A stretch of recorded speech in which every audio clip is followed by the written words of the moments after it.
Palestine കവി Mahmood Darwish വർഷങ്ങൾക്ക് മുമ്പ് എഴുതിയ കവിത ഈ യുദ്ധവേളയിൽ കേൾക്കുന്നത് നന്നായിരിക്കും. വരികൾ ഇങ്ങനെയാണ്: യുദ്ധം അവസാനിക്കും, നേതാക്കൾ കൈകൾ കുലുക്കും.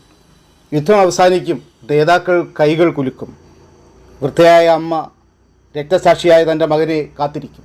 വൃദ്ധയായ അമ്മ രക്തസാക്ഷിയായ മകനെ കാത്തിരിക്കും. ആ പെൺകുട്ടി തൻ്റെ പ്രിയപ്പെട്ട ഭർത്താവിനായി കാത്തിരിക്കും. ആ പെൺകുട്ടി തൻ്റെ പ്രിയപ്പെട്ട ഭർത്താവിനായി കാത്തിരിക്കും. കുട്ടികൾ അവരുടെ ധീരനായ പിതാവിനെ കാത്തിരിക്കും. കുട്ടികൾ അവരുടെ ധീരനായ പിതാവിനെ കാത്തിരിക്കും. നമ്മുടെ ജന്മനാടിനെ വിറ്റത് ആരെന്ന് എനിക്കറിയില്ല. നമ്മുടെ ജന്മനാടിനെ വിറ്റത് ആരെന്ന് എനിക്കറിയില്ല. പക്ഷേ ആരാണ് വില കൊടുത്തത് എന്ന് എനിക്കറിയാം. ഇവിടെ നിരപരാധികളായ 51 കുട്ടികൾ അന്ത്യവിശ്രമം കൊള്ളുന്നു.